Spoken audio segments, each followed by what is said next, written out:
Kalian pernah tahu nggak ada orang yang minum obat hipertensi itu sampai lebih dari 3 jenis dan belum tentu terkendali tensinya.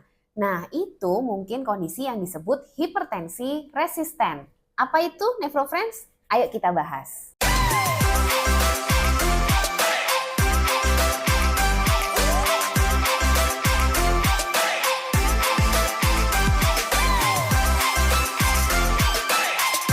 Per definisi, hipertensi resisten adalah kondisi hipertensi di mana tekanan darah sistolik per diastolik kalau diukur di rumah sakit atau klinik masih 140/90 atau lebih, dan kalau diukur dengan home blood pressure monitoring di rumah itu masih 130/80 atau lebih, meskipun orang ini sudah melakukan modifikasi gaya hidup dan sudah menggunakan obat antihipertensi 3 jenis, salah satunya diuretik.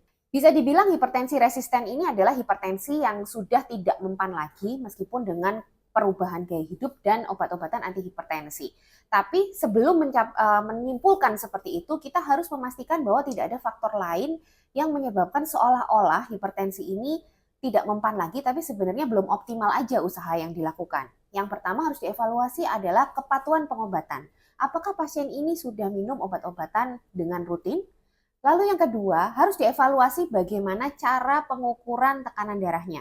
Nah, untuk tahu cara pengukuran tekanan darah yang benar, saya sudah pernah share di video saya sebelumnya tentang home blood pressure monitoring atau tutorialnya seperti apa. Kalian bisa cek di video saya sebelumnya yang ini. Lalu yang ketiga, juga harus disingkirkan penyakit-penyakit penyebab hipertensi sekunder. Jadi hipertensi sekunder itu adalah hipertensi yang disebabkan oleh penyakit tertentu. Saya juga pernah membahas ini di video saya sebelumnya mengenai hipertensi pada usia muda. Bisa disimak di sini. Yang paling sulit disingkirkan sebelum mendiagnosis hipertensi resisten ini adalah harus dicari dulu kira-kira penyebab-penyebab hipertensi sekunder. Nah, beberapa penyakit penyebab hipertensi sekunder pada dewasa yang sering adalah yang pertama penyakit parenkim ginjal. Yang kedua penyakit renovaskuler yaitu gangguan pada pembuluh darah ginjal. Yang ketiga adalah penyakit hormonal seperti hiperaldosteronisme primer atau Kuhn syndrome dan feokromositoma, di mana keduanya ini adalah tumor pada kelenjar adrenal.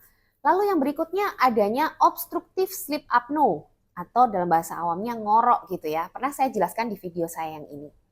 Dan yang terakhir, adanya penggunaan zat atau obat-obatan tertentu yang bisa memicu kenaikan tekanan darah. Dicurigai suatu hipertensi sekunder itu biasanya yang pertama hipertensi tersebut munculnya di usia kurang dari 30 tahun, bahkan banyak yang munculnya di usia sebelum pubertas. Dan di sini orang-orang yang mengalami ini biasanya tidak ada obesitas, tidak ada riwayat keluarga, dan tidak ada faktor risiko hipertensi lainnya. Selain itu, yang dicurigai hipertensi sekunder lagi adalah hipertensi biasanya terjadi sangat berat. Jadi biasanya itu sekali ketahuan tensinya sangat tinggi.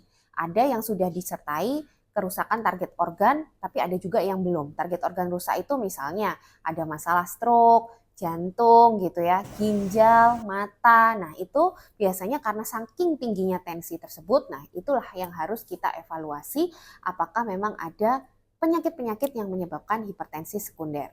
Selain itu, hipertensi berat yang disertai dengan gangguan elektrolit tertentu yang paling sering adalah hipokalemi. Ini juga bisa meningkatkan kecurigaan kita bahwa itu adalah suatu hipertensi sekunder.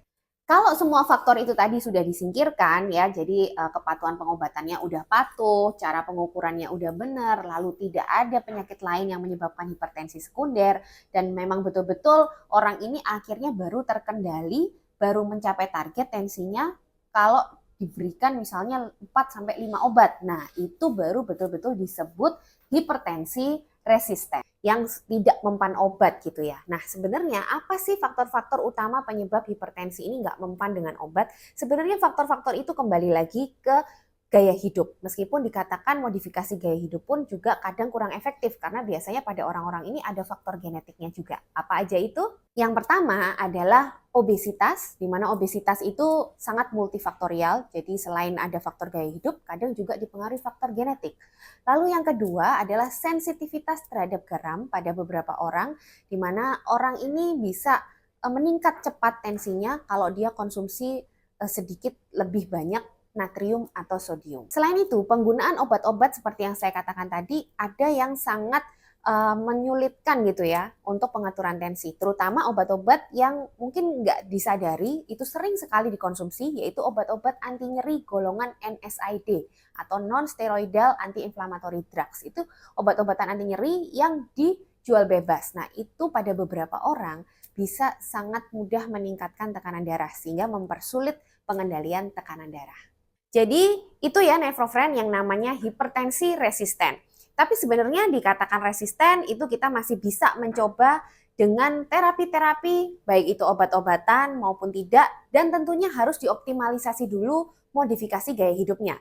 Karena dari pembahasan saya tadi, memang basicnya tetap yang mempersulit pengendalian tekanan darah itu selalu ada faktor gaya hidup.